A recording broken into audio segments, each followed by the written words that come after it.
유대인들이 구원받기 원하는 이 마음은 바울 사도의 진심입니다. 자기 동족, 자기 친족, 자기 혈족들이 구원받는 것을 굉장히 소중히 여기고 있거든요. 바울 사도가 보낸 이 편지는 로마에 있는 기독교인들에게 보내는 편지이고요. 로마에 있는 교회가 어떻게 세워졌는지 정확하게 밝혀지지는 않았습니다. 근데 중요한 것은 로마에도 교인들이 있고 예수님 믿는 사람들이 있고 그들 가운데 상당수가 이방인이라는 것을 알 수가 있습니다. 그래서 바울 사도가 로마에 예수님 믿는 성도들이 있다고 그 소식을 듣고 그들의 신앙을 올바로 가르치기 위해서 로마서를 썼습니다. 그래서 신앙을 올바로 가르치고 있기 때문에 교리서신이라고 이제 보통 이야기를 하죠. 이 편지를 보내면서 오늘 이 본문 말씀에서 바울 사도가 분명히 두 가지를 얘기하고 있습니다. 그 중에 하나가 무엇이냐면 자기 자신이 이방인의 사도가 된 것이 자랑스럽다라고 분명히 언급하고 있습니다. 사도행전 9장을 보시게 되면 이 9장이 청년 사울이었던 핍박자가 다메섹 지역에 있는 다마스쿠스죠. 지금 지명이 이 신앙인들을 잡아다가 죽이는데 이제 앞장서는 그 일을 하려고 체포영장을 받아가지고 가다가 예수님을 만나게 되는 사건이 기록이 되어 있습니다. 이때 주님께서 이 아나니아라고 하는 사람에게 네가 가서 안수해가지고 다시 눈을 뜨게 해라 라고 얘기를 할 때 아니 저 사람은 핍박자인데 제가 뭐하러 갑니까? 제 생명도 위험할 텐데요 라는 취지로 이야기를 하게 되죠. 하나님의 음성을 듣고 아나니아가 그 얘기를 하니까 주님께서 이렇게 말씀하십니다. 이 사람을 내가 선택했는데 내 이름을 이방인과 임금들과 이스라엘 자손에게 전하기 위해서 선택한 내 그릇이다라고 얘기를 해요. 이때 이방인이라는 단어가 가장 먼저 나오고 있거든요. 그리고 복음을 전할 때 내 이름을 전하면서 이 복음을 전할 때 굉장히 많은 고난을 당하게 될 것도 알게 하리라 라는 말씀까지 함께 하죠. 그래서 이 바울 사도는 이방인의 사도로 부름을 받았습니다. 그래서 갈라디아서에서도 언급을 하고 있고 그다음에 이 로마서 이 본문에서도 언급하고 있기를 자기 자신은 이방인의 사도다라고 분명히 선언을 하고 있습니다. 이방인의 사도가 되어서 이방인들에게 복음을 전하고 수많은 사람들이 예수 그리스도를 믿게 되었고 바울 사도가 이 복음을 전한 이방인 지역에 교회들이 계속해서 세워지게 돼요. 이것이 바로 이방인들에게 복음을 전한 그 결과로 맺어진 열매입니다.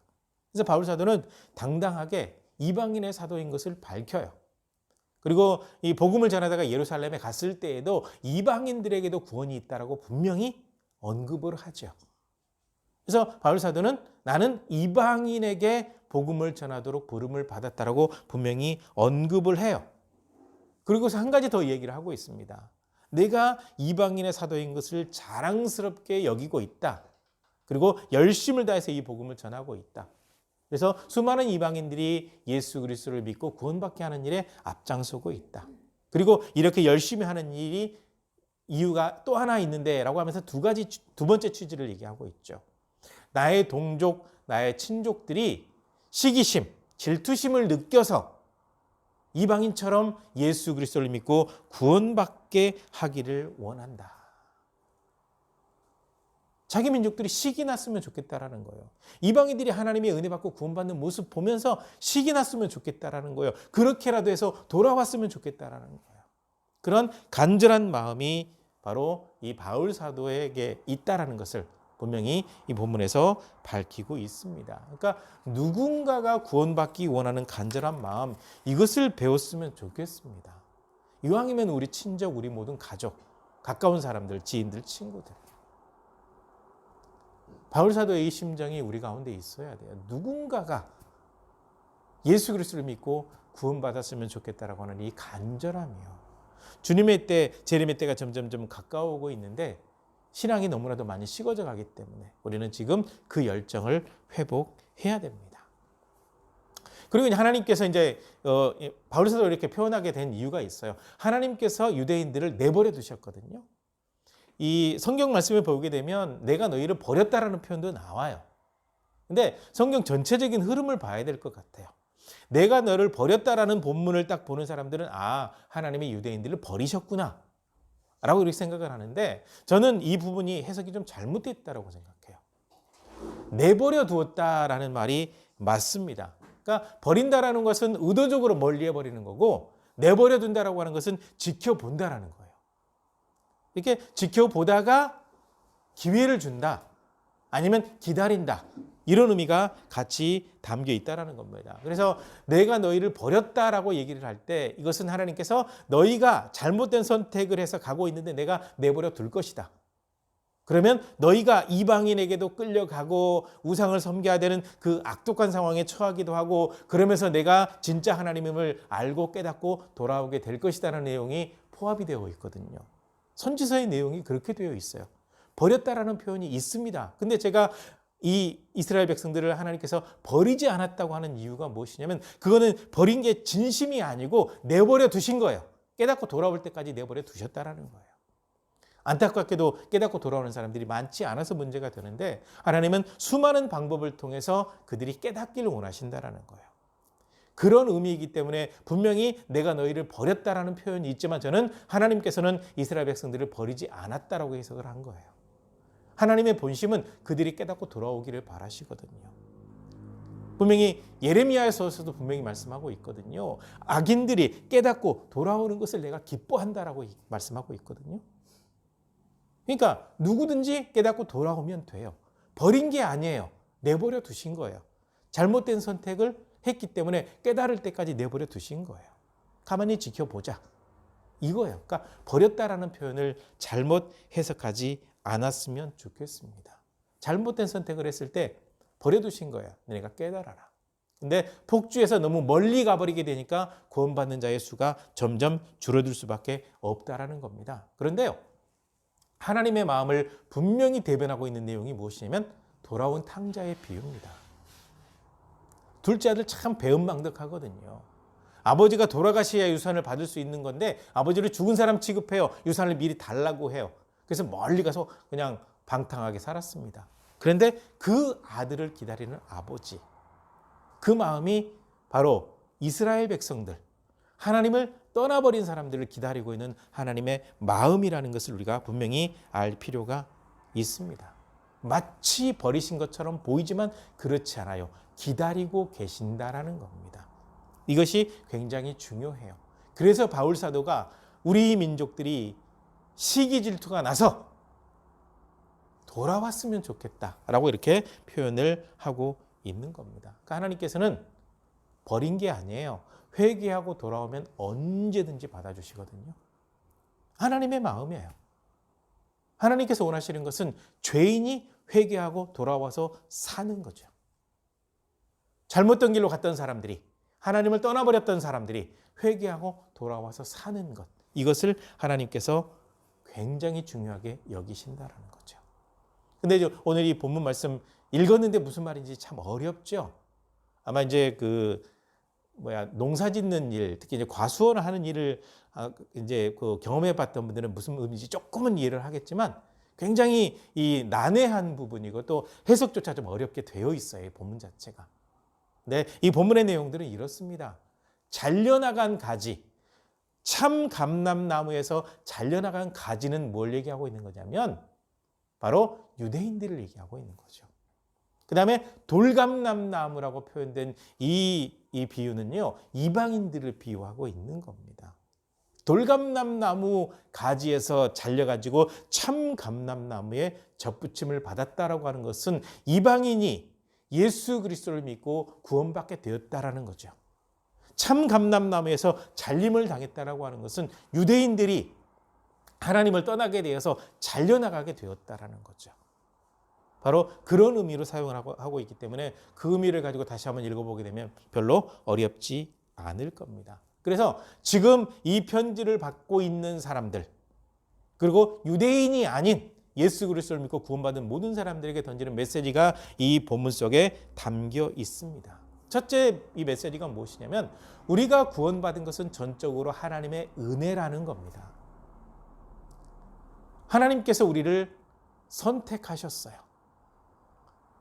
유대인들이 잘못된 방향으로 잘려나간 그 자리에 우리가 들어올 수 있도록 하나님께서 은혜를 베풀어 주셨다라는 거죠. 이것을 접붙임이라고 얘기를 하거든요. 이 접붙임이라고 하는 것은 무엇이냐면 이제 그 나무와 나무를 이렇게 접붙여 가지고 하나처럼 만드는 그런 과정이 있어요. 뭐 농사를 잘 모르시는 분들한테 설명하기는 참 어렵겠지만 자관 다른 가지를 잘라다가 튼튼한 나무 내지는 이제 좋은 열매 맺는 이 거기에다가 딱 접을 붙여요. 그렇게 해가지고 이제 좋은 열매 맺게 하는 거죠. 그건 이제 방법이 여러 가지가 있어요. 수박도 접붙임하기도 하고, 그다음에 감나무도 그렇고, 뭐 배나무, 사과나무 다 할 수 있어요. 웬만하면 다 접붙임할 수 있거든요. 그렇게 해서 튼튼하고 좋은 나무 내지는 좋은 열매 맺는 상황으로 만들어주는 것이 바로 접붙임이 되는 거죠. 그래서 지금 우리가 예수 그리스도를 믿고 하나님의 자녀가 되었다라는 것을 이 바울 사도는 접붙임이라는 단어를 사용을 하고 있는 겁니다. 그래서 우리가 예수 그리스도를 믿고 구원받게 된 것은 하나님의 은혜로 이루어진 것이다라는 거죠. 그러므로 절대로 교만하지 말라는 겁니다. 바울 사도가 교만하지 말라고 할 때 어떤 의미로 사용하고 있는 거냐면 참 감람나무에서 잘려나간 유대인들을 무시하지 말라는 거예요. 함부로 대하지 말라는 거예요. 왜냐하면 그들은 하나님의 아픈 손가락이거든요. 그리고 하나님께서 회개하고 돌아오기를 기다리고 있는 사람들이거든요. 그러니까 하나님 앞에서 교만하지 말고 잘난 척하지 말고 유대인들조차 무시하지 말라라는 겁니다. 왜냐하면 우리가 자격이 있어서 구원받은 것이 아니라 은혜로 구원받았고 예수 그리스도를 믿음으로 말미암아서 구원받았고 이것은 전적으로 하나님의 은혜이기 때문이라는 겁니다. 그러니까 우리가 이것은 기억해야 돼요. 우리가 예수 그리스도를 믿고 구원받았다고 믿지 않는 사람들 함부로 무시하면 안 된다는 거죠. 그들도 여전히 하나님께서 기다리고 있는 사람들이거든요. 그래서 그런 의미로 교만하지 말라는 겁니다. 하나님 앞에 받은 은혜를 기억하고 살아라라는 겁니다. 그 다음에 두 번째로 얘기하고 싶은 것은 무엇이냐면 바울 사도가 말하고 싶은 것은 무엇이냐면 우리가 구원받은 것은 믿음이 있기 때문이라는 겁니다. 유대인은 믿지 않아서 잘려나간 거죠. 우리는 이방인이지만 믿어서 구원받은 겁니다. 그래서 모든 믿는 이방인들은 구원을 받았어요. 근데 원래 선택을 받았던 유대인들은 믿음이 없어서 그래서 여기서 분명히 강조하고 있는 것은 무엇이냐면 믿음을 강조하고 있는 겁니다. 원래 선택을 받았던 사람들이라고 할지라도 믿음이 없으면 잘려나가게 되는 거예요. 근데 이방인이라고 할지라도 믿음이 있게 되면 접붙임 받아서 구원받는 백성이 된다라고 하는 겁니다. 이거 잘 기억해야 돼요. 잘 믿다가 신앙이 잘못된 방향으로 가는 사람들이 있어요. 그 사람들은 믿음이 잘못되었기 때문에 잘려나가게 되는 거예요.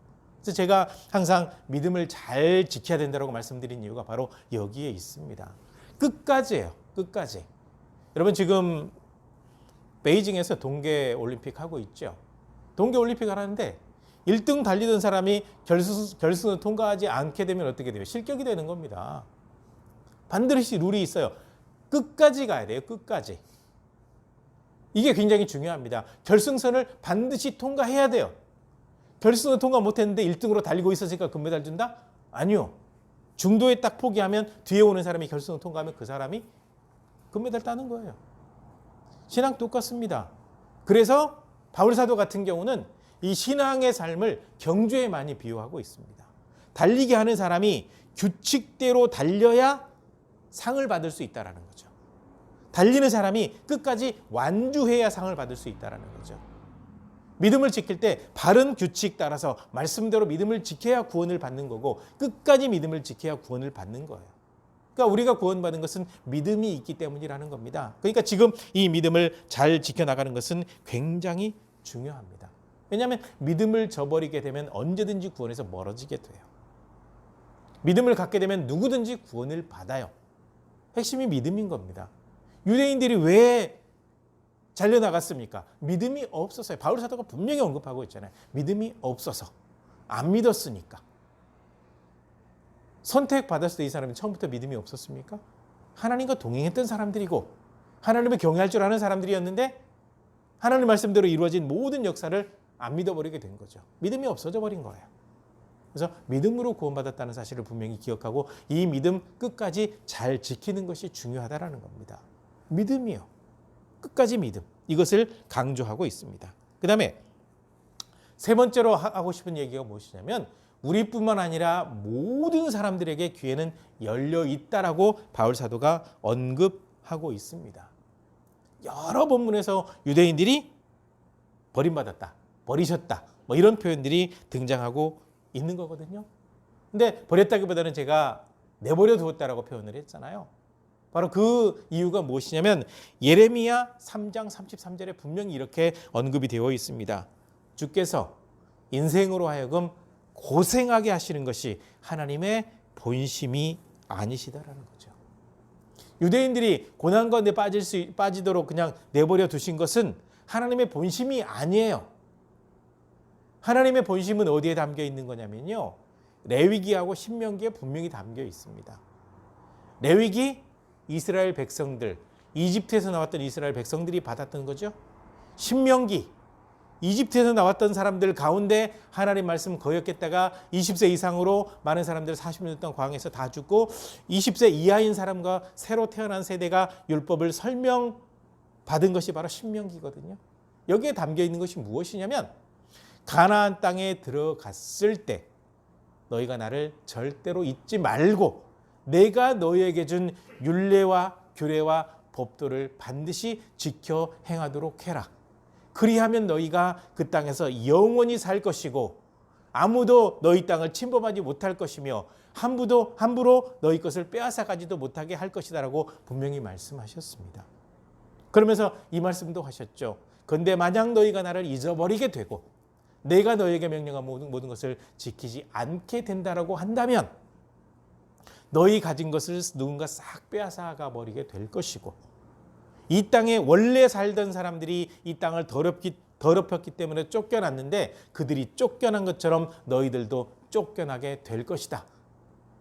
이 말씀하신 이유는 너희가 그렇게 되지 않기를 원한다. 이 말씀을 하셨는데 하나님의 말씀 거역했다가 그 땅에서 다 쫓겨나 버리게 되는 일까지 벌어진 것이 바로 유대인들의 삶이거든요. 그러니까 본심이 아니에요. 하나님께서는 이 유대인들도 돌아오기를 원하고 계신다라는 겁니다. 누구든지 돌아오게 되면 하나님의 은혜를 받는다라는 거죠. 그래서 하나님의 어떤 성품 가운데 인자하심이라는 단어가 참 많이 나오거든요. 이거는 이제 원래 헤세드라고 하는 단어인데 이 헤세드를 인자 내지는 자비라고 표현하는데 이것도 헤세드라는 단어를 정확하게 표현해내지는 못한 겁니다. 하나님의 마음 가운데 어떤 것이 있냐면요. 많은 사람들을 향한 간절한 마음이요. 아끼는 마음이요. 이것이 바로 헤세드거든요. 하나님의 사랑이라고도 표현하기도 하고 인자라고 표현하기도 하고 자비라고 표현하는 단어이기도 한데 우리 성경에서는 인자하심으로 이렇게 표현을 하고 있는 거거든요. 인자하심. 모든 사람들에게 인자하시다라는 거죠. 특히 죄를 회개하고 돌아오는 모든 사람들은 그대로 다 용서하시는 거예요. 하나님의 인자하심은 하나님의 용서하심과 연결이 되어 있습니다. 그래서 하나님을 떠나고 우상숭배에 푹 빠졌던 사람들조차도 기회가 있다라는 그들에게조차도. 왜 기회가 있냐? 하나님께서 그들에게 인자를 베풀어 주시기 때문에 그래요. 그들까지도. 그래서 돌아오게 되면 된다라는 겁니다. 그래서 모든 사람들에게 기회가 열려 있다라는 거죠. 하나님 앞에서 믿음만 있게 되면이라는 거예요. 그래서 바울 사도가 이런 표현을 쓰고 있습니다. 원가지에서 잘라내버리고 돌감나무에 있던 너희를 가져다가 이렇게 붙여서 젖붙임 받게 했다라는 거죠. 이방인이라도 하나님 앞에 구원받게 되었는데 원래 가지를 갖다 붙이는 것은 얼마나 더 쉽겠냐라고 얘기를 하면서 유대인들도 돌아오게 되면 그들도 하나님의 백성이다라는 것을 여기서 선언을 하고 있는 겁니다. 그래서 24절 말씀에는 바울 사도의 마음이 더 간절하게 담겨 있습니다. 이방인이 예수님 믿고 하나님의 자녀가 되었는데 유대인들 원래 선택을 받았던 그들이 하나님을 믿는다고 한다면 그것은 얼마나 더 아름다운 일이겠냐라는 겁니다. 그래서 이방인들에게도 믿음을 강조하고 있고 유대인들에게도 하나님의 은혜 가운데 돌아오기를 간절히 바라는 마음이 바로 여기에 있는 겁니다. 그런데 문제는요, 이걸 기억하셔야 돼요. 원래 선택을 받았던 유대인들은 기회를 잃어버렸습니다. 왜 잃어버렸냐? 하나님의 말씀을 아는데 그 말씀대로 믿지를 않고 그 말씀대로 살지를 않았어요. 그 다음에 하나님의 말씀을 알기는 많이 아는데 거기에다가 자기들의 생각을 집어넣다 보니까 하나님의 말씀에서 어긋나 버렸습니다. 그래서 베드로 사도가 이 베드로 전후서를 쓸 때 하나님의 말씀을 베베 꼬아서 해석하지 말라고 얘기를 하고 있거든요. 베베 꼰다라고 하는 것이 트위스트예요. 이렇게 빗든다라는 거거든요. 하나님의 말씀을 빗들어서 해석한 사람들이 너무 많고 하나님의 말씀을 왜곡되게 해석한 사람들이 많아요. 특히 왜곡되게 해석한 사람들은 누구냐? 이단들이 그 일을 많이 하고 있거든요. 잘못된 방향으로 가게 돼요. 그래서 유대인들 같은 경우도 하나님의 말씀을 가지고 있으면서도 잘못된 방향으로 많이 가버리게 되었다는 거죠. 말씀에 자기들의 생각을 집어넣다 보니까. 그래서 멀어져 버린 거예요. 선택을 받은 사람들이 멀어져 버린 거죠. 아브라함이 하나님 앞에 의롭다 인정을 받을 때 핵심이 뭐였죠? 믿음입니다. 하나님께서 하신 모든 말씀을 아브라함이 믿을 때 하나님께서 아브라함을 의롭다라고 인정하셨고요. 하나님께서 아브라함과 했던 그 약속을 아브라함이 믿은 그대로 이루세요. 그게 출애굽해서 가나안 땅에 들어가서 그들이 사는 모든 역사예요. 이렇게 기록이 되어 있거든요. 그런데 우리의 조상은 아브라함입니다라고 얘기하는 유대인들이 하나님의 말씀을 믿지 않아서 믿음에서 멀어져 버렸다라는 겁니다. 그래서 이 바울 사도가 표현하는 단어 가운데 인자하심 안에 거하게 되면이라는 단어가 굉장히 중요한데요. 인자하심 안에 거하게 된다라고 하는 이 단어가 무엇이냐면 믿음을 지키고 하나님 안에 있으면이라는 단어로 해석이 되어지는 거죠. 그러니까 모든 사람들이 예수 그리스도를 믿고 믿음 안에 있으면 별 문제가 되지 않아요. 근데 이 믿음에서 멀어지는 순간 문제가 된다라는 거죠. 한때 우리나라 기독교 인구가요 1200만이라고 할 정도로 굉장히 좀 자랑스러운 어떤 수치였습니다.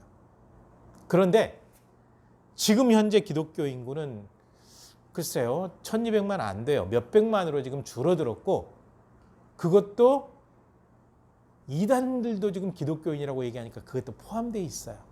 그러니까 순수하게 믿음을 지키고 있는 기독교인들, 신앙인들이 얼마나 되는지는 가늠하기 어렵습니다.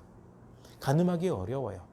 지금 기존의 모든 교회들이 지금 잠잠하죠. 그 기존의 교회들의 신천지 이단들이 굉장히 지금 많이 숨어 들어가 있어요.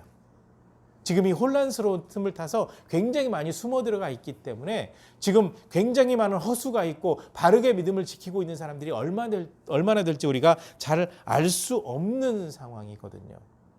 그래서 우리가 하나님의 말씀을 통해서 바르게 믿음을 점검하고 그 다음에 우리의 바른 믿음을 지켜나가는 것이 굉장히 중요합니다. 그래서 우리가 하나님의 인자하심 안에 거해야 돼요. 하나님의 사랑을 받을 만한 그 믿음의 모습으로 계속 살아야 된다는 거죠. 이것이 너무너무 중요한 겁니다. 왜냐하면 하나님께서는요, 믿음을 보시고 구원이냐 그렇지 않느냐를 판단하시기 때문에 그렇습니다. 그래서 바울 사도가 간절히 원하는 것은 유대인들이 하나님의 인자하심에서 벗어나 버렸다는 이 안타까움을 표시하면서 로마에 있는 성도 여러분, 로마서를 읽고 있는 현재의 모든 성도 여러분, 유대인처럼 그 전철을 밟지 말고 하나님의 인자하심 안에 계속 거하시기를 바랍니다. 바로 이 메시지입니다. 그리고 떠나 있는 사람들일지라도 하나님께서 그들을 포기하거나 버린 게 아닙니다. 언제든지 돌아올 수 있는 기회를 주셨습니다. 그러니까 우리가 그들을 위해서 기도하고 그들을 위해서 복음을 전하고 그들을 섬기는 것도 굉장히 중요합니다. 라고 하는 이 중요한 핵심을 이 내용에 담아서 이 편지를 기록하고 있는 거거든요. 그러니까 우리 모든 성도님들이 변함이 없이 흔들림 없이 하나님의 인자하심 안에 거하시기를 간절히 바랍니다.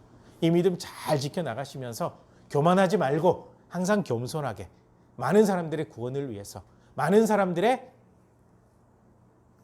그 돌아옴, 회개하고 돌아오는 일들, 하나님 앞에 돌아와서 백성 되는 거, 뭐 이렇게 표현할 수 있을 것 같은데 바로 그 일을 위해 헌신하는 것이 굉장히 중요합니다. 하나님의 인자하심 안에 거하고 믿음을 지켜나가는 우리가 해야 될 일이 바로 그 부분입니다. 그렇게 해서 하나님께 소원하시는 믿음 안에 늘 거하면서 많은 영혼들도 사랑과 믿음으로 복음으로 섬기는 이 모든 삶을 통해서 하나님께서 기뻐하시는 모든 삶을 살아가고 하나님 앞에 인정받는 신앙의 모습이 되시기를 주님의 이름으로 간절히 부탁을 드립니다. 기도하시겠습니다.